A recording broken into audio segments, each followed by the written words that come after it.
رب اشرح لي صدري ويسر لي أمري واحلل عقدة من لساني يفقه قولي. رب زدني علما اللهم فقهنا في الدين. اللهم بارك لنا في أوقاتنا. اللهم أخلصنا لوجهك الكريم. يا رب لك الحمد كما ينبغي لجلال وجهك ولعظيم سلطانك. اللهم صل على محمد صلی اللہ علیہ وسلم وعلى آل محمد صلی اللہ علیہ وسلم۔ تمام قسم کی تعریفات اللہ رب العالمین کی ذات کے لیے ہیں، جو اپنے بندوں کی سب سے زیادہ قدر کرنے والا ہے، اپنے بندوں کو سمجھنے والا ہے اور بہترین رستے کی طرف ان کی رہنمائی کرنے والا ہے۔ وہی ہے جو اپنے بندوں سے محبت کرنا جانتا ہے، انہیں غموں سے دوبارہ نکال کر خوشیوں کی طرف لانا جانتا ہے، اور بہت زیادہ آزمائشوں کے بعد ان کو آسانی دینا جانتا ہے۔ الحمدللہ رب العالمین۔ پاک ہے وہ ذات جو اکیلے ہی سب کو راضی کرنے پر قادر ہے، اور عاجز ہیں ہم سب کہ ہم مل کر بھی کسی ایک کو راضی نہیں کر سکتے۔ وہی ہے جس نے ہمیں قرآن مجید کا علم سکھایا، اور اس علم کو سکھانے کے ذریعے ہمیں باقیوں سے ممتاز کر دیا، ہمیں وہ فضیلت دی کہ جس کی بنا پر وہ بڑے بڑے درجات اور بڑے بڑے انعامات سے نوازتا ہے۔ الحمدللہ رب العالمین۔ اللہ سے دعا ہے کہ وہ ہمیں اس کی قدر کرنے کی توفیق عطا فرمائے، اور ہمیں توفیق دے کہ ہم اس کا حق ادا کر سکیں۔ الحمدللہ رب العالمین۔ ہم پڑھ رہے تھے پارہ 21 سورۃ الروم۔ کل کے لیسن میں ہم لوگوں نے دیکھا تھا رات اور دن کی نشانیوں کے بارے میں، پھر اس میں اللہ سبحانہ و تعالیٰ کا فضل تلاش کرنا، اور پھر سننا اللہ کی آیات کو، ان میں غور و فکر کرنا۔ تو یہ غور و فکر کرنا، غور سے سننا بہت زیادہ ضروری ہے۔ کیا آپ سب نے یہ کوشش کرنا شروع کی کہ آپ اللہ سبحانہ و تعالیٰ کی آیات کو غور سے سن سکیں؟ کیونکہ اگر آپ سنیں گے نہیں تو آپ سمجھ بھی نہیں سکیں گے۔ اس لیے ضروری ہے کہ آپ اچھے طریقے کے ساتھ سن سکیں اور سن کر اس پر عمل بھی کر سکیں۔ اور اگر کسی نے یہ والی آیت ہی غور سے نہ سنی ہو تو پھر تو اس کا اللہ ہی حافظ ہے، کہ جس نے نہ سنا اور نہ ہی بہترین طریقے سے سننے کی کوشش کی۔ کل کی آیت دیکھنے کے بعد آج انشاءاللہ ہم دیکھیں گے آیہ نمبر 24 سے۔ بسم اللہ الرحمن الرحیم۔ وَمِنْ آيَاتِهِ يُرِيكُمُ الْبَرْقَ خَوْفًا وَطَمَعًا وَيُنَزِّلُ مِنَ السَّمَاءِ مَاءً فَيُحْيِي بِهِ الْأَرْضَ بَعْدَ مَوْتِهَا إِنَّ فِي ذَلِكَ لَآيَاتٍ لِقَوْمٍ يَعْقِلُونَ۔ پیچھے ہم اللہ سبحانہ و تعالیٰ کی بنائی ہوئی مختلف نشانیوں کے بارے میں پڑھ چکے ہیں کہ اللہ سبحانہ و تعالیٰ نے کون کون سی چیزیں بنائیں، پھر اس کو کیسے کیسے بنایا۔ اور آپ دیکھیں اللہ تعالیٰ صرف یہ نہیں بتا رہے کہ اس نے کیا کیا بنایا، تھوڑا بہت اس کا پروسیس بھی ہمیں سمجھا رہے ہیں تاکہ ہم اس میں غور و فکر کریں۔ اس آیت کے اوپر ڈسکشن کرنے سے پہلے اگر آپ ایک چیز کو بڑے دھیان سے سمجھ لیں، وہ یہ ہے کہ اللہ سبحانہ و تعالیٰ نے اپنی کائنات زمین و آسمان اور خاص طور سے یہ جو زمین ہے، ارتھ ہے، اس کو اللہ سبحانہ و تعالیٰ نے اپنے نیک بندوں کے لیے بنایا، اور اس میں مختلف قسم کی نشانیاں کیوں بکھیری؟ تاکہ وہ اس میں غور و فکر کریں۔ اب مسلمانوں نے یہ کام بالکل چھوڑ دیا ہے، اس کی وجہ سے اب کیا ہو رہا ہے؟ یہ کام اللہ سبحانہ و تعالیٰ کافروں سے لے رہے۔ کوئی بھی کام اگر اللہ سبحانہ و تعالیٰ کو ماننے والے کرنا چھوڑ دیں گے نا، تو اللہ سبحانہ و تعالیٰ ان لوگوں سے لے لے گا جو اللہ کو نہیں مانتے، کیونکہ اللہ اپنا کام لینا جانتا ہے۔ اب آپ بتا دیں ذرا، کون سا مسلمانوں میں سے کوئی ایسا مہان شخص ہے جس نے کچھ ہی عرصہ پہلے کوئی بہت بڑی ریسرچ کی ہو، کسی چیز کے بارے میں بہت اچھے سے جو ہے وہ سرچ کیا ہو اور غور و فکر کیا ہو اور دوسروں کے سامنے کوئی نئی چیز نکال کے لایا ہو؟ کوئی بھی نہیں ہے۔ تو تھوڑے بہت لیول پہ غور و فکر کرتے رہیں۔ اللہ نے جو ہمارے ارد گرد اتنی زیادہ چیزیں بکھیر دی ہیں، اس کا مقصد ہے، اس کے ذریعے ہم اس کی ذات کو، اس کی قدرت کو مزید پہچاننے لگتے ہیں۔ اور اگر ہم میں سے کوئی یہ نہیں کرے گا تو پھر وہی اللہ تعالیٰ اوروں سے اپنا کام لے لے گا۔ اب یہی وجہ اور لوگ ہمیں کام کرتے نظر آتے ہیں، مسلمان اس میں بہت زیادہ پیچھے ہیں۔ بس آیات کو پڑھ لیا، کبھی برکت کے لیے، کبھی کسی چیز کے لیے، اور اس کے علاوہ ضرورت ہی نہیں ہے۔ اس آیت میں اللہ تعالیٰ کہتے ہیں، اور اس کی نشانیوں میں سے ایک یہ بھی ہے کہ وہ تمہیں ڈرانے اور امیدوار بنانے کے لیے بجلیاں دکھاتا ہے، اور آسمان سے بارش برساتا ہے، اور اس سے مردہ زمین کو زندہ کر دیتا ہے۔ اس میں بھی عقل مندوں کے لیے بہت ساری نشانیاں ہیں۔ اول چیز کیا ہے اس کے اندر؟ بجلیوں کا چمکنا، البرق، اور یوریکم، یہ اللہ ہمیں خود دکھاتا ہے۔ اچھا، آپ ایک چیز نوٹ کر لیں، اللہ سبحانہ و تعالیٰ نے بہت زیادہ چیزیں پیدا کی ہیں، بہت ساری مخلوقات بنائی ہیں، کائنات میں ہر وقت کچھ نہ کچھ ہو رہا ہے، کچھ نہ کچھ نیا وجود میں آ رہا ہے، سارا کچھ ہو رہا ہے، لیکن اس میں سے اللہ تعالیٰ کچھ چیزیں ہمیں دکھاتے ہیں۔ اب یہ جو البرق ہے، یہ خوف بھی دلاتی ہے، امید بھی دلاتی ہے۔ اس کو دیکھنے میں ہمارے لیے بہت بڑا سبق ہے، اسی لیے یوریکم، اللہ ہمیں یہ دکھاتا ہے۔ کوئی بھی چیز جب تک اللہ آپ کو نہ دکھانا چاہے آپ نہیں دیکھ سکتے۔ اب مثلا آپ کو نہیں پتا ہماری کائنات میں اور کون کون سی مخلوقات ہیں، جب تک اللہ نہ چاہے آپ انہیں نہیں دیکھ سکتے۔ جن بھی تو رہتے ہیں کائنات میں، جب تک اللہ نہ چاہے آپ انہیں نہیں دیکھ سکتے۔ تو یہ پردے اللہ نے رکھے ہیں، اور واللہ اس میں الحمدللہ اللہ کی بہت بڑی رحمت ہے یہ۔ ورنہ انسان کچھ چیزوں کو دیکھ لے تو اس کو لگتے میرا دل باہر آ جائے گا۔ آپ دیکھیں رسول اللہ صلی اللہ علیہ وسلم، اللہ تعالیٰ پہ کروڑوں رحمتیں نازل کرے، انہوں نے جب جبرائیل علیہ السلام کو فرسٹ ٹائم دیکھا تھا، ان کی کیا کیفیت ہوئی تھی؟ نبی صلی اللہ علیہ وسلم کو اتنی زیادہ سردی لگنے لگ گئی، اور ایک دم سے نبی صلی اللہ علیہ وسلم نے خدیجہ رضی اللہ عنہا سے کہا، انی قد خشیت علیہ، مجھے ڈر لگتا ہے کہ مجھے کچھ ہو نہ جائے، یعنی میں بچوں گا نہیں شاید، اس طرح سے کہا۔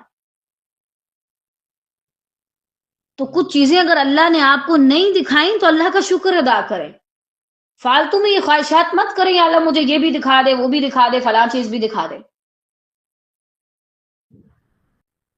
تو بہرحال یہ جو برق ہے، بجلی کا چمکنا، یہ اسے کہا جاتا ہے۔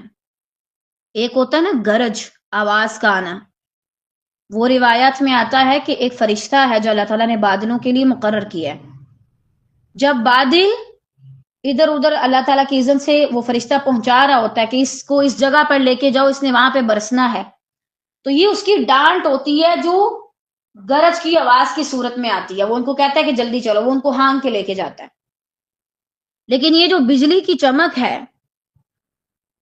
یہ اور چیز ہے، اتنی زیادہ روشنی کا جس کے اندر کرنٹ بھی ہو اور اس سے آگ بھی لگ سکے، انسان کی جان بھی جا سکے خدا نخواستہ، یہ اسی کا ایک مجموعہ ہے۔ بادلوں کے اندر پانی کی قطرے بھی ہوتے ہیں اور برف کے ذرات جب وہ آپس میں ٹکراتے ہیں اس سے پھر برقی چارج بنتے ہیں، پازیٹیو نیگیٹو، پھر جب وہ بہت زیادہ ہو جاتے ہیں تو وہاں سے پھر یہ جو ہے وہ بجلی کی چمک پیدا ہوتی ہے۔ اور آپ نے اکثر دیکھا ہوگا کہیں نہ کہیں خدا نہ خواستہ بجلی گرتی بھی ہے، اولاً تو یہ بھی اللہ کی اذن سے گرتی ہے اور اس کا بھی فائدہ ہوتا ہے گرنے کا بھی، لیکن آپ کو پتہ ہے یہ کتنی زیادہ شدید ہوتی ہے، اس کے اندر سورج سے بھی 10 گنا زیادہ حرارت ہوتی ہے، یعنی ایک سورج نہیں 10 سورج ہوں اس کے جتنی پاور ہوتی ہے اس بجلی کی چمک میں، جو کہ پلک جھپکنے کی رفتار سے نیچے آتی ہے پھر اوپر بھی چلی جاتی ہے، اور اکثر اوقات نیچے نہیں آتی، کبھی کبھار آتی ہے، اکثر اوقات اللہ تعالیٰ اسے اوپر ہی رکھتے ہیں، اوپر سے چمک چمک کے ختم ہو جاتی ہے۔ اور آپ دیکھیں اس کے اندر اتنی زیادہ جب ایک طرح سے پاور ہے، حرارت ہے، تو یہ اللہ کا کتنا بڑا فضل ہے کہ اللہ ہی گراتا نہیں۔ اکثر ہم گناہ کر کے بعض اوقات اس حالت میں بھی گناہ کر رہے ہوتے ہیں، بے پردگی کر رہے ہوتے ہیں، جو ہے گانے سن رہے ہوتے ہیں، کسی کی غیبت کر رہے ہوتے ہیں، ایسے موسم میں بھی، اور بجلی چمک بھی ہوتی ہے، اللہ چاہے تو فوراً سے گرا دے، لیکن نہیں، اور قریب ہے کہ یہ والی جو چمک ہے انسان کی آنکھوں کی روشنی لے جائے، کیونکہ انسان ایک حد تک جو ہے وہ روشنی برداشت کر سکتا ہے، ایک حد سے زیادہ نہیں۔ اب مجھے یہ حکمت سمجھ آتی ہے کہ اللہ تعالیٰ اس سے زیادہ دیر کے لیے کیوں نہیں ٹھہراتے، یہ کبھی کبھی چمکتی ہے اور زمین پر بھی کبھی کبھی آتی ہے، اور اگر آ بھی جائے تو بس جیسے پلک جھپکنے کے برابر ہی آتی ہے اور زیادہ دیر نہیں ٹھہرتی، 5-10 سیکنڈ بھی نہیں ہوتا۔ تو یہ اللہ کی طرف سے ایک بہت بڑی ہمارے لیے نعمت ہے، رحمت ہے۔ آپ کو پتہ جب یہ آتی ہے اسے آگ وغیرہ لگ سکتی ہے، خطرہ ہوتا ہے، لیکن اس کا فائدہ بھی ہے۔ بجلی کی فضا میں موجود نائٹروجن کو ایسے مرکبات میں بدلتی ہے جو زمین کے لیے کھاد بنتے ہیں، کھاد کا کام کرتے ہیں، اور اس سے اسے فائدہ ہوتا ہے۔ فضا میں موجود کچھ نقصان دہ جراثیم ہوتے ہیں، جب یہ بجلی کی چمک آتی ہے تو یہ اسے ختم کر دیتی ہے۔ سبحان اللہ، اللہ تعالیٰ کے ہر کام میں، ہر سسٹم میں کوئی نہ کوئی خیر ہوتی ہے، اور انسان کو یہ سمجھنے میں بعض اوقات بہت زیادہ دیر لگ جاتی ہے۔ بہرحال یہ ہے البرق، بجلی کی چمک۔ اب اس سے اللہ تعالیٰ تمہیں ڈراتا بھی ہے اور امید بھی دلاتا ہے۔ اچھا، خوفن کا کیا مطلب ہے؟ اس کو آپ دو طرح سے سمجھیں اس خوف کو۔ ایک تو یہ ہے کہ واقعی میں اللہ سبحانہ و تعالیٰ آپ کو اس کے ذریعے ڈرانا چاہتا ہے تاکہ آپ ڈر جائیں اور اپنے اعمال کو درست کریں، اپنے آپ کو صحیح کریں، اللہ کی قدرت کو پہچانیں کہ کیسے زمین و آسمان کی فضا میں موجود بادلوں سے یہ انتہائی چمک آتی ہے، اور یہ ایک پل میں انسان کا خاتمہ کر کے رکھ چھوڑ دے، اور آپ اس سے بچ بھی نہیں سکتے۔ آپ کسی بھی طرح کے حفاظتی اقدامات اپنا لیں، اگر اللہ کسی پر بجلی گرانے کا ارادہ کر لے تو کوئی اسے ٹال نہیں سکتا۔ تو تمہیں واقعی میں اللہ سے ڈرنا چاہیے۔ ہمارے ارد گرد ہر طرف اللہ کے لشکر پھیلے ہوئے ہیں، کوئی کسی صورت میں، کوئی کسی صورت میں، کوئی کسی صورت میں۔ اب ظاہری بات ہے کوئی بادل کی شکل میں ہے، کوئی کسی حشرات کی شکل میں ہے، کوئی کسی اور مخلوق کی شکل میں ہے، اور یہ سارے اللہ کے حکم کے بڑے پابند ہیں۔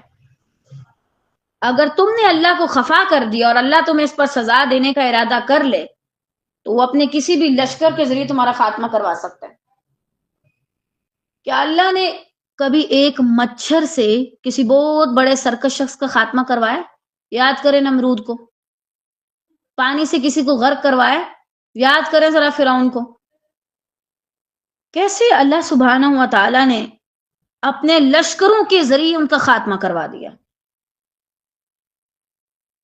کہاں یہ کہ اللہ انہیں خود پکڑے۔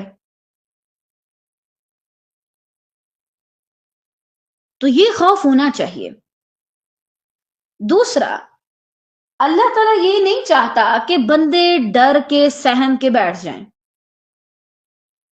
ایک تو یہ ہے کہ اللہ تعالیٰ خوف دلاتا ہے کس وجہ سے، تاکہ آپ اپنے آپ کو صحیح کریں، اپنے عمل کو درست کریں۔ لیکن اللہ تعالیٰ ایسا نہیں ہے کہ جو معاذ اللہ کبھی بھی ہمیں اپنی مخلوقات دکھا دکھا کے یا اپنی طاقت دکھا کے تو بلا وجہ ڈراتا رہے۔ لوگوں کی عادت ہوتی ہے نا، جب ان کے پاس تھوڑی سی طاقت آتی ہے تو وہ اس نشے میں بھول جاتے ہیں کہ وہ کس کے ساتھ کیا کر رہے ہیں، پھر ان کو اچھا لگتا ہے، ان کو اس چیز میں سکون ملتا ہے کہ بھائی ہم دوسروں کا جینا حرام کر رہے ہیں، ان کو ڈرا رہے ہیں۔ آپ کو پتہ یہ بھی ایک نفسیاتی بیماری ہے میرے خیال میں، تو کہ جس میں ایک طاقت والا شخص اپنے طاقت کے زور پہ دوسروں کو مشکل میں ڈالتا ہے، انہیں تکلیف دیتا ہے، اور پھر اس بات پہ خوش ہوتا ہے کہ دیکھو میرا کیا مقام ہے، میری کتنی پاور ہے، میری کتنی طاقت ہے۔ اللہ ایسا نہیں ہے کہ جو بلا وجہ اپنے بندوں کو ڈرائے معاذ اللہ۔ اللہ ایسا نہیں ہے کہ آپ کو کسی ایک ایسی جگہ پہ بند کر دے یا آپ کے سامنے کوئی ایسی چیزیں لے آئے کہ بس آپ کا دل ہی باہر آ جائے۔ لیکن اس سے تب بھی خوف بھی مراد ہو سکتا ہے، کیونکہ اللہ تو ایسا نہیں ہے۔ ایک تو وہ معنی کہ واقعی میں اللہ چاہتا ہے تم ڈرو، اور دوسرا یہ کہ اللہ سبحانہ و تعالی زبردستی کسی کو خوف میں مبتلا نہیں کرتا کہ کوئی بلا وجہ خوف کا شکار رہے۔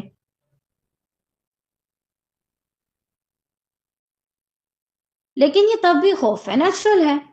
جب بھی بجلی چمکتی ہے تو ہر انسان کتنا بھی بہادر ہو اس کو ڈر سا لگتا ہے، اس کے اندر خوف سا آتا ہے، گر نہ جائے میرے اوپر۔ اور ویسے بھی انسان جب کوئی ان نیچرل چیز دیکھتا ہے یا ایسی چیز جو اکثر نہیں ہوتی کبھی کبھی ہوتی ہے تو وہ ڈرتا ہے، اس کے اندر خوف آتا ہے۔ آپ یاد کریں، اگر ابراہیم علیہ السلام کے پاس اللہ تعالیٰ ان پہ کروڑوں رحمت نازل کرے، جب فرشتے انسانی شکل میں آئے اور وہ کھانا نہیں کھا رہے تھے تو وہ ڈرے تھے۔ یہ ان کے لیے نئی چیز تھی نا، حالانکہ انسان ہی تھے، لیکن یہ کیا، یہ تو کھانے کی طرف کوئی انٹرسٹ ہی نہیں لے رہے۔ تو آپ کو ہر وہ چیز ڈرا سکتی ہے جو آپ نے کبھی نہ دیکھی ہو، یا کبھی کبھار آپ دیکھتے ہوں یا آپ کو اس کا اندازہ نہ ہو، اور یہ نیچرل ہے۔ اگر بالفرض کوئی شخص بہت لمبی لمبی نمازیں پڑھتا ہے، روزے رکھتا ہے، پڑھتا پڑھاتا ہے، آپ اسے نہیں کہہ سکتے کہ بھائی تمہیں تو اللہ پہ یقین ہی نہیں ہے جو تم ڈرتے ہو۔ بھائی کئی خوف نیچرل ہوتے ہیں۔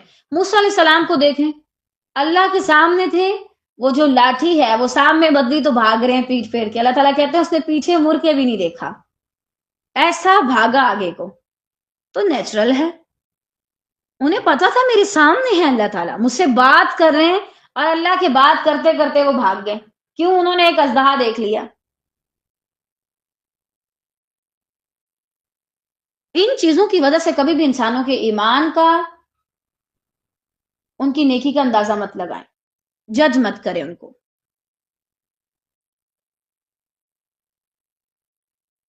اس کے علاوہ امیدوار بنانے کے لیے بھی خوف بھی ہے، امید بھی ہے۔ اچھا، بادلوں کو دیکھ کر امید بھی ہوتی ہے، اب بارش ہوگی اور فصلیں اگیں گی، ہر چیز ایک طرح سے دھل جائے گی، صاف ستھری ہو جائے گی، ماحول خوشگوار ہو جائے گا، اور انسان ویسے بھی ایسے موسم کو بڑا انجوائے کرتا ہے، اسے بہت اچھا لگتا ہے۔ لیکن اس آیت کو پڑھتے ہوئے میں سوچ رہی تھی کہ اللہ تعالیٰ نے پہلے خوف کا لفظ استعمال کیا، پھر امید کا۔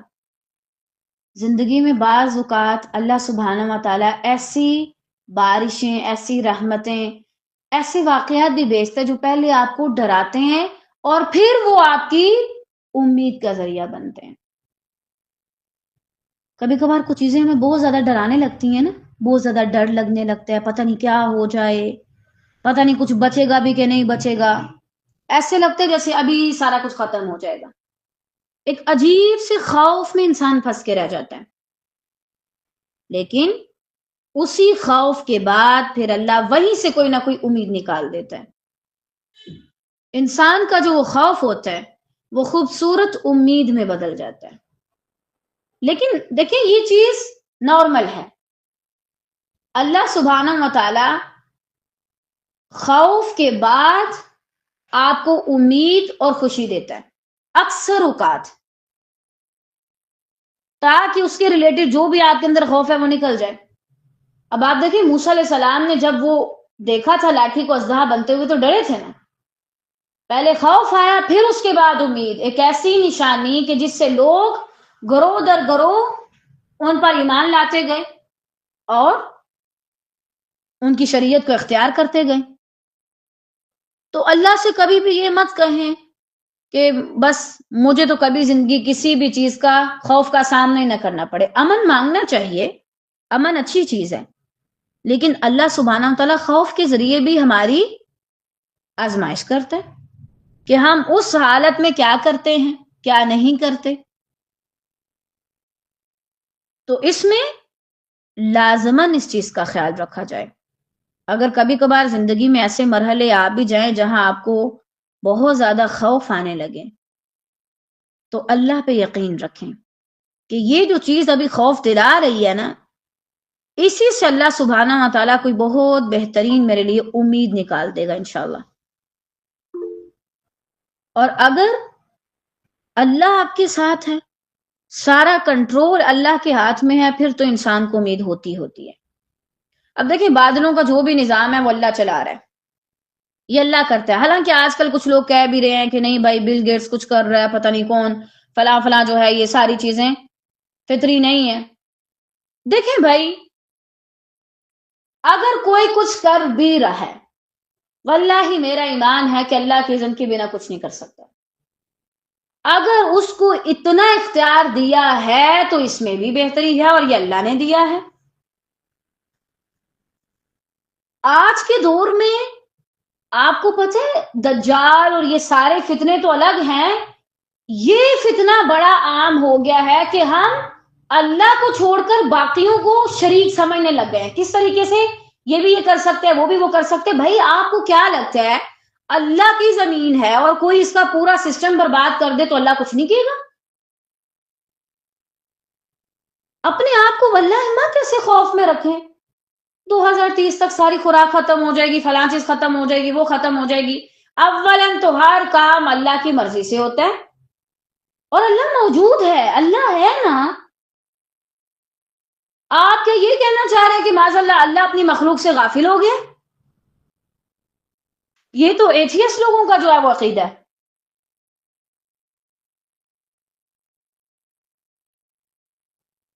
ٹھیک ہے، اگر کسی نے کچھ کیا بھی ہے تو اس کو اختیار کس نے دیا؟ اللہ نے. اور اللہ تو مہلت دیتا ہے، چاہے پھر وہ فرعون کو کتنے سالوں تک بچوں کو ذبح کرنے کے لیے دے، قتل کرنے کے لیے دے، چاہے پھر کسی کو بھی دے، چاہے پھر نمرود کو دے کہ تم جاؤ ایک بڑا سا خندق کھودو اور ابراہیم کو آگ میں پھینکنے کی تیاری کرو. مہلت تو اللہ دیتا ہے، لیکن کیا اللہ تعالیٰ سارا کچھ ان کے حال پہ چھوڑ دیتے؟ مجھے تو یہ لگ رہا ہے کہ آج کے دور میں سب سے بڑا فتنہ پتہ ہے کیا ہے؟ مسلمانوں کو یہ احساس دلایا جا رہا ہے، یہ ان کے اندر ڈالنے کی کوشش کی جا رہی ہے ان کی ذہنیت میں کہ لوگوں کے پاس اب بہت اختیار ہے، اتنا اختیار ہے معاذ اللہ کہ وہ اللہ کی حدود سے نکل گئے. کیا ہے بھائی؟ اس وقت جو بھی ہو رہا ہے اللہ کے علم میں ہے، اللہ کے کنٹرول میں ہے. ابھی اگر آپ اپنا ایمان بچانا چاہتے ہیں تو کوئی آ کے آپ کو چاہے دجال کی صورت میں بھی کہہ دے کہ میں خوراک دے سکتا ہوں، زندہ کر سکتا ہوں، مار سکتا ہوں، وہاں بھی تو یہی ہوگا، لوگ یہ مانیں گے ہاں یہ بھی کچھ کر سکتا ہے. اب بھی تو آپ یہی کہہ رہے مان رہے ہیں کہ بھائی غرب کے پاس بہت زیادہ طاقت ہے، وہ بہت کچھ کر سکتی ہے. واللہ میرا تو نہیں ایمان کہ وہ کچھ بھی کر سکتی ہے. جو بھی ہو رہا ہے اللہ کی طرف سے ہو رہا ہے. اگر کوئی انسان بھی بیچ میں اپنا منہ کالا کر رہا ہے نا کچھ بھی کر کے، اللہ اسے اجازت دے رہا ہے. میں تو واللہ ہی کبھی نہ مانوں کہ کوئی انسان اپنے اختیار سے کچھ بھی کر رہا ہے. اللہ نے اجازت دی، اختیار دیا تو کر رہا ہے، اللہ کے علم میں ہے. ایسے لوگوں کو ڈرایا ہوا ہے اور وہ پاگل بنے پھرے ہیں اور پتہ نہیں کیسی کیسی ڈسکشن کر رہے ہیں. مطمئن رہیں، جو بھی کر رہا ہے ہمارا اللہ کر رہا ہے. دیکھیں بل گیٹس کو گولی مارے، وہ جو بھی کر رہا ہے. دجال کو دیکھیں، مردوں کو زندہ کرے گا نا. اس کے ایک سائڈ پہ روٹیوں کا پہاڑ ہوگا، ایک سائڈ پہ اس کے پاس پورا سمندر ہوگا پانی کا، ہوگا نا. تو اس کا مطلب ہم یہ مان لیں کہ یہ بہت کچھ کر رہے ہیں اور اللہ کی طاقت سے معاذ اللہ نکل چکے. قطعا نہیں، اللہ نے اسے اختیار دیا اور پہلے بتا دیا کہ میں اختیار دوں گا. ایک وقت آئے گا کہ اللہ ایک عام سی مخلوق کو، گئی گزری کو، دجال کو یہ اختیار دے دے گا کہ تم کسی کو مار سکو اور کسی کو زندہ کر سکو. تو کیا ہم یہ مان لیں کہ یہ بہت پاورفل ہو گیا؟ نہ، اسے اللہ نے اختیار دیا. وہ جب چاہے جس کو چاہے اختیار دے دے. ہم تو یہی مانتے ہیں کہ بھائی جو کر رہا ہے وہ اللہ ہی کر رہا ہے، اور یہ ہمارا امتحان ہے کہ ہم کیا کہتے ہیں. تو آج یہ جملے استعمال کرنے میں اللہ سے ڈریں کہ بھائی کوئی اور بادل برسا رہا ہے. اللہ کے آسمان میں کوئی بھی عمل دخل نہیں کر سکتا جب تک اللہ اجازت نہ دے. اللہ کی اجازت ہے تو یہ کام ہو رہا ہے. اب بہرحال امیدوار بنانے کے لیے بھی، یعنی یہ اللہ ہی بیچتا ہے، اللہ ہی دکھاتا ہے، اللہ کی نشانیوں میں سے ہے، کسی انسان کی نشانی میں سے نہیں ہے. اور اگر آپ مان لیں کہ کوئی انسان بھی ایسی نشانی دکھا سکتا ہے تو یہ آپ کا امتحان شروع ہو گیا. آپ دجالی فتنے میں پھنس چکے، گویا کہ اللہ کی پناہ. اور اسی طرح اور کیا کیا امید ہوتی ہے اس میں. فصلیں اچھی ہوتی ہیں اور انسان کو اچھا لگتا ہے، دوبارہ سے ہر چیز جیسے تر و تازہ ہو جاتی ہے. اور واللہ انسان شاید بیان نہ کر سکے کہ بارش سے اسے کیسی امید آتی ہے. یعنی بڑی کوئی عجیب سی فیلنگ ہوتی ہے اور اس میں آپ بہت زیادہ انجوائے بھی کرتے ہیں، آپ کا موڈ فریش ہو جاتا ہے. الحمدللہ. اب اللہ تعالیٰ کہتے ہیں اس کے بعد وہ آسمان سے بارش برساتا ہے. آپ دیکھیں کتنا رسک ہے انسان کے لیے اس معاملے میں. سورج سے بھی 10 گنا زیادہ بجلی چمکنے کے بعد، تھوڑی بہت زمین پہ آنے کے بعد، خدا نہ خواستہ اس کے بعد یہ باران رحمت برستی ہے جو کہ انسان کو فائدہ دیتی ہے. انسان کو اللہ نے دنیا میں کوئی بھی چیز دی ہے اس کے ساتھ امتحان رکھا ہے.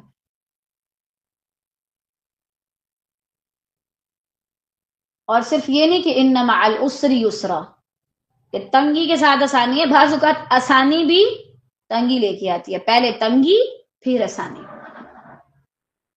کیونکہ یہ جنت نہیں ہے نا. کوئی بھی چیز آپ کو پکی پکائی اور بڑی اچھے طریقے کے ساتھ اس حال میں کہ کوئی آپ کو اس میں ٹینشن کی بات ہی نہیں ہے، ایسے نہیں مل سکتی. بہت زیادہ آزمائشیں ہیں. ہر چیز اپنے ساتھ خوف بھی لاتی ہے، اس کے بعد پھر کہیں جا کے وہ امید بنتی ہے، اور امید بننے کے بعد پھر وہ برستی ہے.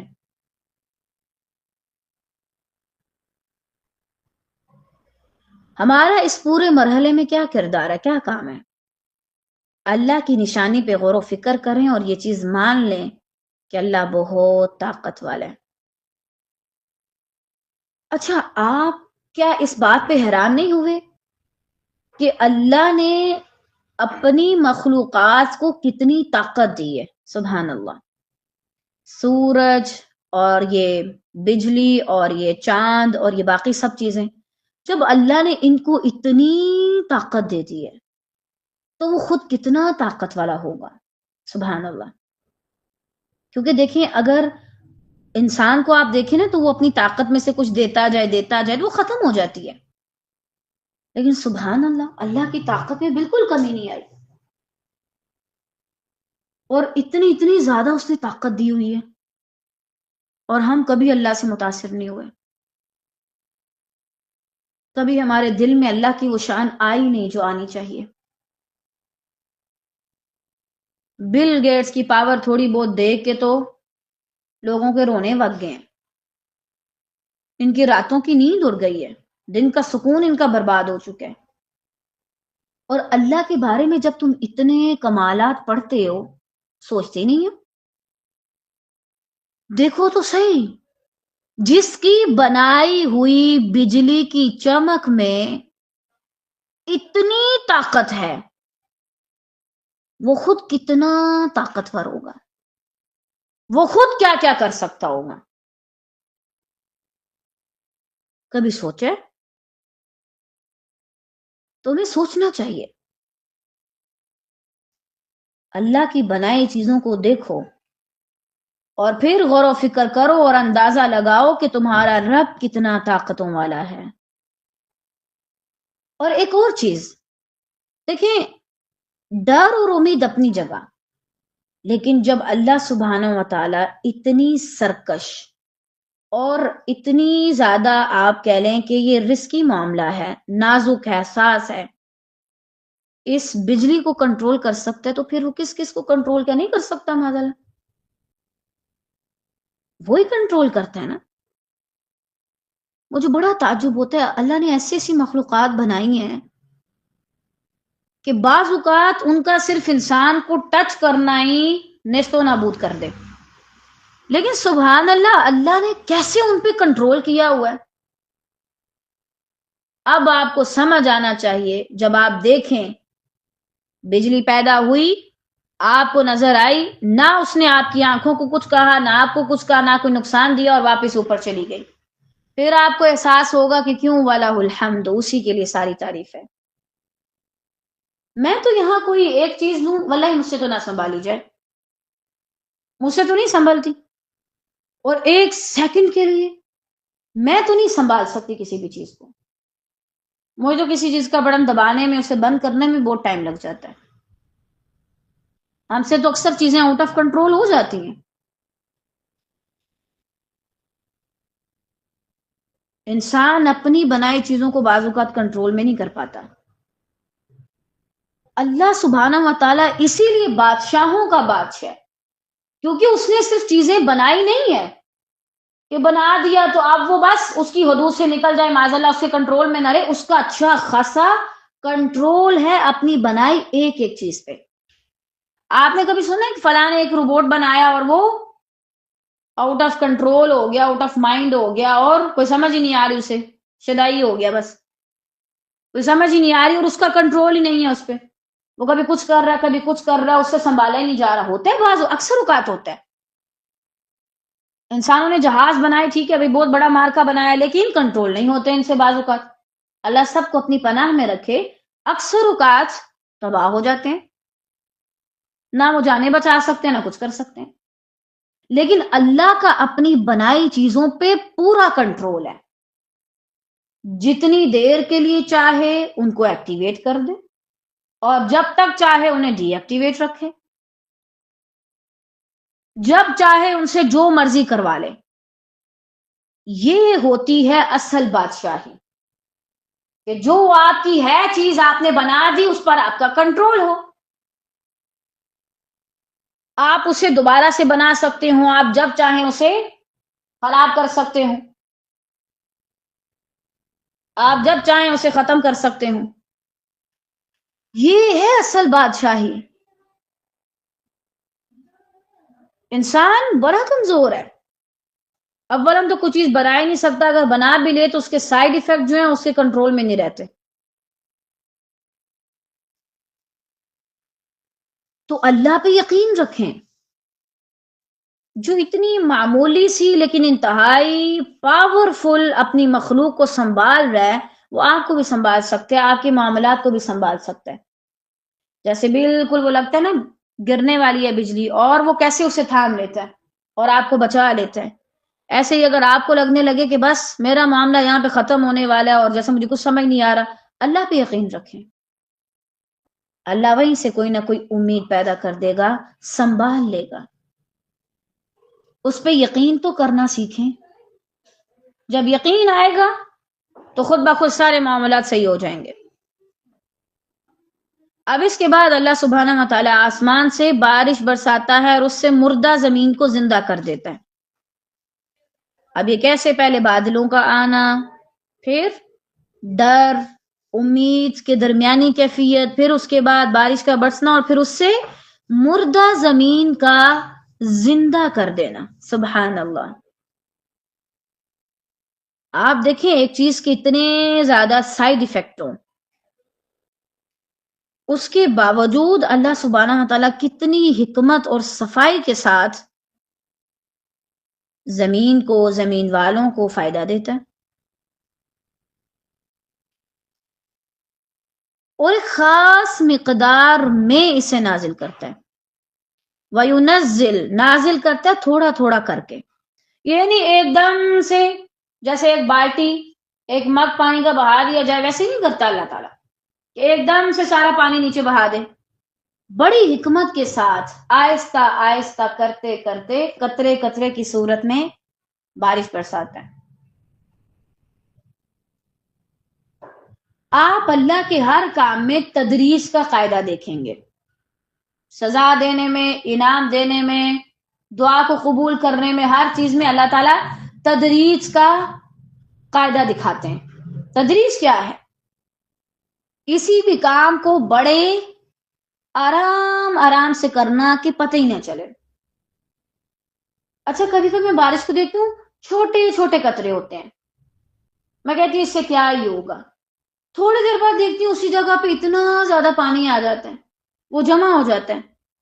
سبحان اللہ، یعنی اتنی آہستگی کے ساتھ کہ انسان کو پتہ بھی نہ چلے، کام بھی ہو جائے۔ اب آپ کو کیا پتا کہ زمین میں جو پودے وغیرہ لگے ہیں انہوں نے اتنا پانی لے لیا جتنی ان کو ضرورت تھی، اور آہستہ آہستہ اس کو اپنے اندر جذب کیا، پھر جا کے وہ فائدہ دے گا۔ اگر ایک دم سے آپ ان پہ ڈھیل دیں تو وہ فائدہ نہیں ہوگا۔ یہی وجہ اگر آپ پودوں کو پانی لگاتے ہیں تو وہ اتنے فریش نظر نہیں آتے، بارش ان پہ تھوڑی سی بھی پڑ جائے نا تو اس کے بعد وہ بہت فریش نظر آتے ہیں، سارے پتے دھل کے صاف شفاف ہو جاتے ہیں۔ یہی اللہ کا قاعدہ ہے۔ اگر آپ چاہتے ہیں آپ کو قرآن سمجھ آئے، آپ کو تدبر کرنا آئے، بھئی آپ کو بہت کچھ مل جائے زندگی میں، تو ایسا نہیں ہوگا کہ آپ کو ایک دم سے سارا کچھ مل جائے۔ آہستہ آہستہ اللہ تعالیٰ آپ کو وہ چیز دیتے ہیں۔ کبھی کبھار ہمیں لگتا ہے اچھا میں تو 30-40 کی ہو گئی ہوں، مجھے ابھی تک یہ چیز کیوں نہیں ملی، وہ ابھی 20 کی ہے اس کو کیوں مل گئی ہے؟ تو بھائی جس کو 20 میں ملی ہے اس نے 10 سال کی عمر میں شروع کر لیا، اور آپ ابھی سے کر رہی ہیں۔ ٹائم اس کو بھی اتنا لگا لیکن اس نے تھوڑا پہلے شروع کر لیا، ٹائم آپ کو بھی اتنا لگے گا یا اس سے زیادہ لگے گا لیکن آپ نے لیٹ شروع کیا۔ تو یہ اللہ سبحانہ و تعالیٰ کی طرف سے حکمتیں ہیں کہ وہ ہر کام کو بڑا آہستگی کے ساتھ کرتا ہے، اور یہی بہتر ہے۔ دیکھیں اللہ سبحانہ و تعالیٰ پل بھر میں زمین و آسمان بنا سکتا تھا نا، لیکن اللہ تعالیٰ نے 6 دن لگائے، 6 ایام، ہمیں سمجھانے کے لیے۔ اور اللہ سبحانہ و تعالیٰ ایسا نہیں کہ جیسے آپ دیکھتے ہیں بھائی جادو کی دنیا میں چٹکی بجاؤ سارا کچھ ہو جائے۔ اللہ سبحانہ و تعالیٰ ایک پروسیجر رکھتا ہے، پروسیس رکھتا ہے، بیج ڈلتا ہے، پھر اس سے پورا پودا اگتا ہے، وہ بھی آہستہ آہستہ کر کے۔ اسی طرح سے ایک معمولی سے نطفے سے 9 ماہ کے اندر اندر تک انسان کی پیدائش ہوتی ہے، یہ اللہ کرتا ہے۔ اور آدم علیہ السلام کو بھی جب اللہ تعالیٰ نے بنایا تو یہ نہیں ایک دم سے بنا دیا، اللہ تعالیٰ ہر کام کو بڑی خوبصورتی کے ساتھ کرتا ہے، بڑی خوبصورتی کے ساتھ۔ کیسے؟ پہلے ایک مٹی، پھر دوسری قسم کی، پھر تیسری قسم کی، پھر چوتھی قسم کی، پھر جا کے اس کو کتنے دن تک رکھا، پھر اس کے اندر روح پھونکی، پھر اس کا جوڑا بنایا، پھر آہستہ آہستہ اس کی اولاد بنائی، پھر وہاں سے سارا کچھ پھیلا دیا۔ جب آپ اللہ کی طرف سے ہونے والی تاخیر میں خیر دیکھیں گے تو آپ سمجھ پائیں گے کہ کیوں وَلَهُ الْحَمْدُ، صرف اسی کے لیے کیوں تعریف ہے۔ اس کے کاموں میں انتہا درجے کی خوبصورتی ہے۔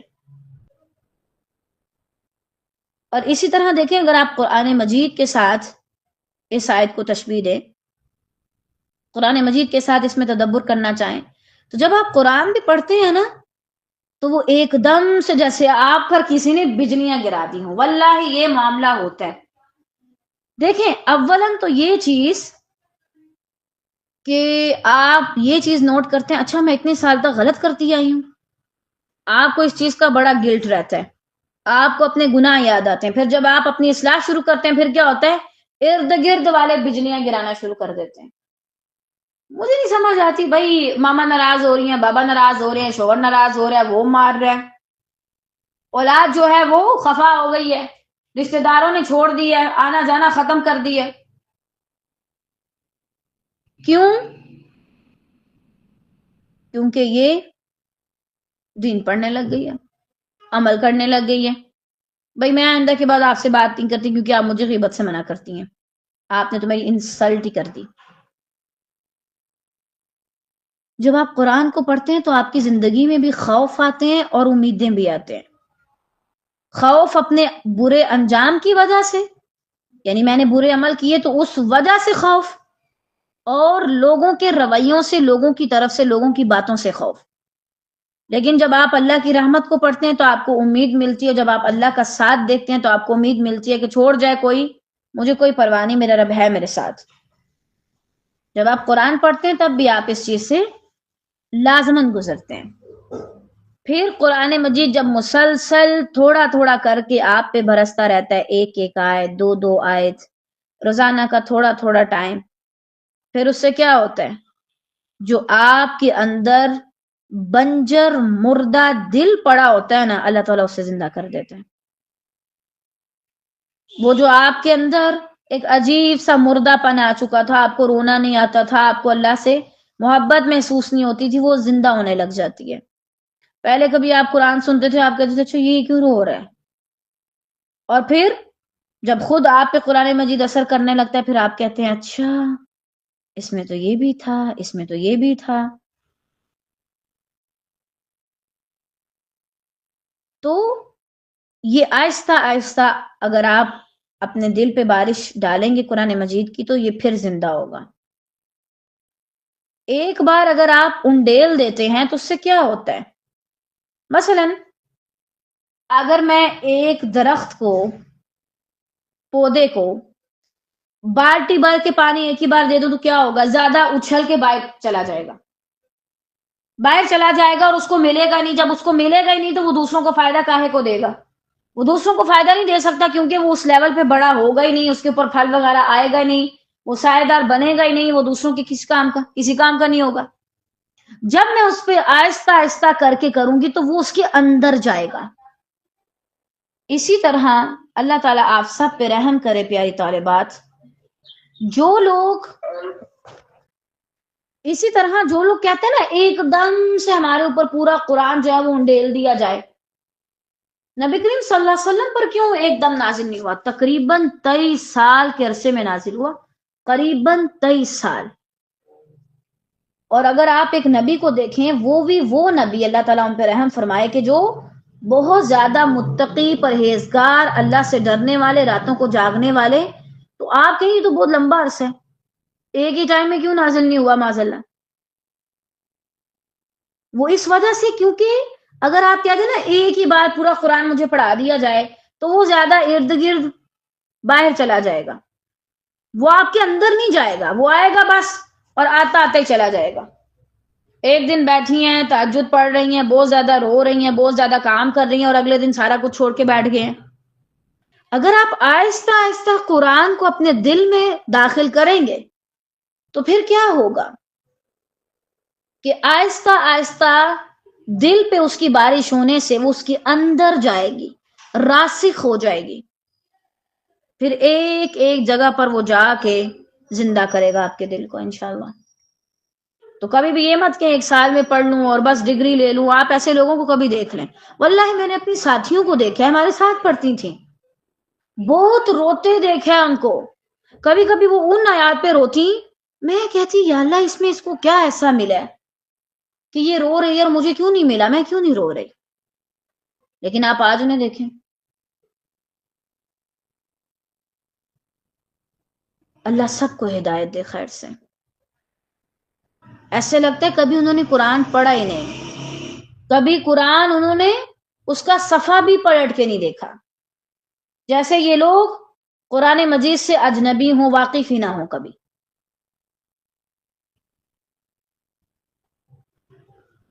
تو ہمیشہ آہستہ آہستہ تدریج کے ساتھ اپنے آپ کو بدلے.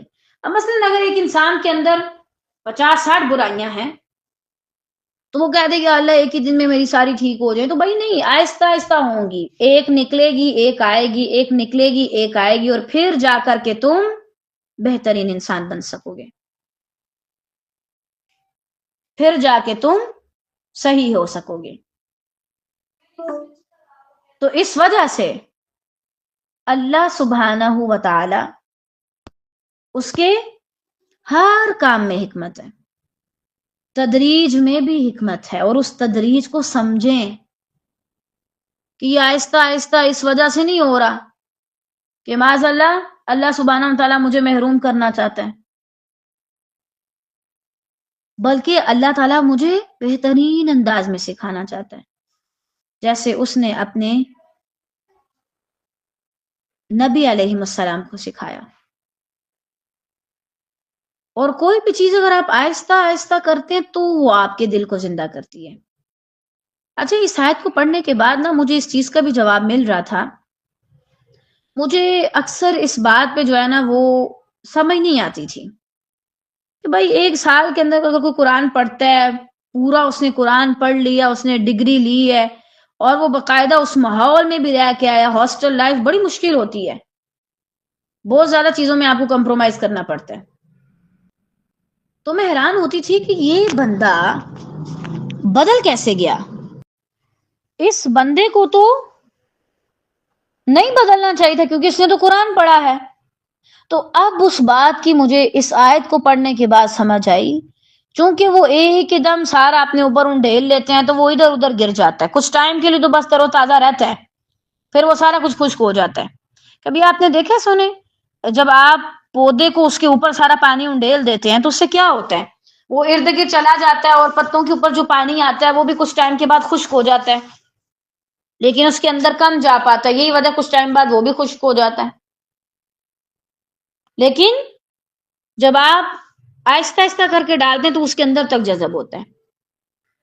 اسی طرح انسان کے اوپر بھی جب ایک دم سے وہ سارا کچھ انڈیل دیا جائے تو کچھ دن تو بڑا متقی لگتا ہے اور واقعی میں اس پہ وہ رنگ چڑھتا ہے، لیکن جلد ہی وہ پتے اور پانی نہ ملنے کی وجہ سے، چونکہ اس کی بنیاد میں پانی نہیں، خشک پڑ جاتے ہیں اور وہ مرجانے لگ جاتا ہے. اس کی پتیاں جھڑنے لگتی ہیں، وہ کمزور ہونے لگتا ہے، حتیٰ کہ اس کی ٹہنیاں، اس کی شاخیں گرنے لگتی ہیں اور پھر اس کا کوئی وجود باقی نہیں رہتا. اسی لیے طالبات، اللہ تعالیٰ آپ سب پہ رحم کرے. دیکھیں، ڈگریوں کی ویلیو ہے دنیا کی نظر میں، لیکن واللہ آپ قرآن مجید کو اچھے سے پڑھیں، اچھے سے سیکھیں اور اس کا حق ادا کریں، اور کوشش کریں اپنی زندگی میں قرآن مجید کو آہستہ آہستہ لے کے چلیں، آہستہ آہستہ. میں اسے پڑھوں، اسے سمجھوں، اچھا اس میں اللہ مجھے کیا کہنا چاہ رہا ہے، اس سے اور کون کون سے پوائنٹس نکلتے ہیں، لازماً اس میں غور و فکر کریں. تب جا کر کے جو ہے نا وہ آپ لوگوں کو قرآن ویسے سمجھ آئے گا کہ جیسے پھر صحابہ اکرام رضی اللہ تعالیٰ عنہم نے سنا تو ان کی زندگیاں بدل گئیں. چونکہ وہ بمشکل ایک ایک آیات کچھ کچھ حصہ سنتے تو وہ پھر ان پہ بہت زیادہ اثر ہوتا. ہم کہتے ہیں روز کا یا ہفتے کا ایک ایک پارہ ختم کرو. ایک ایک پارہ ہفتے کا اگر آپ تجوید سے بھی پڑھیں تو اس لیول پہ نہیں آپ جا سکتے. کہاں یہ کہ آپ تفسیر اور تدبر شروع کر دیں، ٹائم لگے گا، انتظار کرنا پڑے گا، آپ کو انتظار کرنا پڑے گا سیکھنے کے لیے. اللہ تعالیٰ کہتے ہیں اس میں بھی عقل مندوں کے لیے بہت سی نشانیاں ہیں.